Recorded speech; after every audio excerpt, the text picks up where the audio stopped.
Kaleshwaram commission పేరుతోని నోటీసులు ఇవ్వడాన్ని నిరసిస్తూ ఇక్కడ చేపట్టినటువంటి ధర్నాకు ఇంత పెద్ద ఎత్తున హాజరైనటువంటి తెలంగాణ వాదులందరికీ కూడా ఉద్యమాభివందనాలు తెలియజేస్తా ఉన్నాను.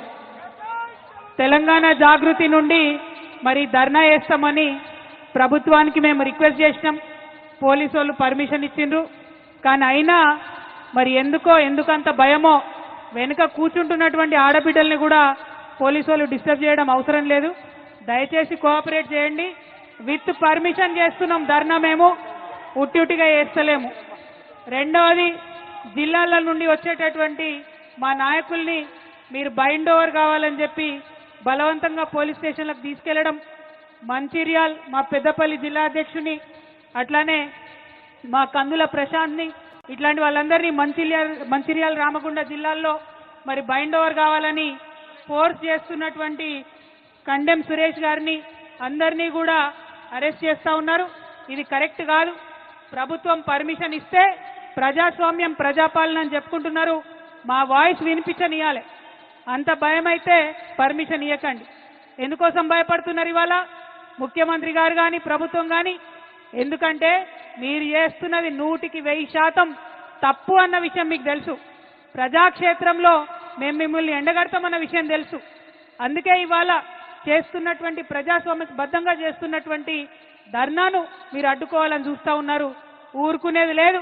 మీరు మమ్మల్ని ఇక్కడ అడ్డం పడితే, హైదరాబాద్లో చేయనీయకపోతే జిల్లా పోతాం బిడ్డ, గల్లీ తిరుగుతాం.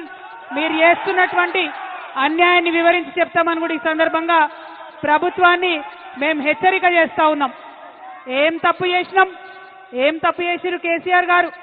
నీళ్ళు ఇవ్వడం ఆయన చేసినటువంటి తప్ప, నిధులు తీసుకురావడం ఆయన చేసినటువంటి తప్ప, కేసీఆర్ కిట్ ఇవ్వడం ఆయన చేసినటువంటి తప్ప, అభివృద్ధి పదంలో తెలంగాణను దేశంలో నంబర్ 1గా నిలబెట్టడం తప్ప ఏం తప్పు?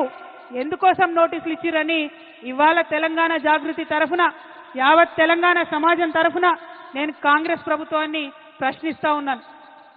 కాళేశ్వరం ప్రాజెక్ట్ అంటే కేవలం 3 బెరాజులేనా? కాళేశ్వరం ప్రాజెక్ట్ అంటే కేవలం 3 బెరాజులే అని చెప్పి మీరు ఒక కాంగ్రెస్ కమిషన్ వేసిండ్రు. అది జ్యుడిషియల్ కమిషన్ కాదు, ఏం కాదు.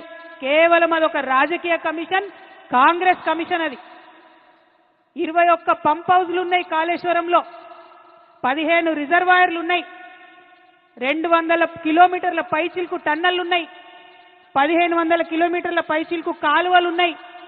కాళేశ్వరంలో ఎత్తిపోసిన మట్టితోని దాదాపు 300 పిరమిడ్లు కట్టొచ్చు. కాళేశ్వరంలో వాడినటువంటి స్టీల్తోని ఒక 100 ఐఫిల్ టవర్లు కట్టొచ్చు. కాళేశ్వరంలో పోసినటువంటి కాంక్రీట్ తోని ఒక 50 బుర్జ్ ఖలీఫాలు కట్టొచ్చు. అంత పెద్ద ప్రాజెక్టు కాళేశ్వరం ప్రాజెక్టు మొత్తం కంప్లీట్ అయితే 35% తెలంగాణ భూభాగానికి సాగునీరు ఇచ్చేటటువంటి ప్రాజెక్టు కాళేశ్వరం ప్రాజెక్టు. 40 టీఎంసీలతోని శాశ్వతంగా హైదరాబాద్కు మంచినీళ్ళు ఇచ్చేటటువంటి ప్రాజెక్టు కాళేశ్వరం ప్రాజెక్టు. 16 టీఎంసీలతోని మన పరిశ్రమలన్నిటికీ కూడా నీళ్ళు ఇచ్చేటటువంటి project Kaleshwaram project.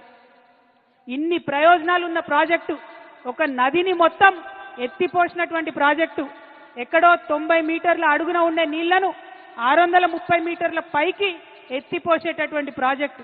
Multi level lift irrigation scheme, మామూలు multi level lift irrigation scheme కాదు, world's largest multi level lift irrigation scheme. నేను ఇవాళ ఛాలెంజ్ చేస్తా ఉన్నా. కేసీఆర్ కాబట్టి, గట్టి గుండె కాబట్టి, ధైర్యం ఉంది కాబట్టి ఇటువంటి ప్రాజెక్ట్ని ఆయన ఆలోచన చేయగలిగింది. ఈ కాంగ్రెస్ ప్రభుత్వం కనీసం కల కూడా కనలేదు అటువంటి ప్రాజెక్టు కట్టాలి తెలంగాణ.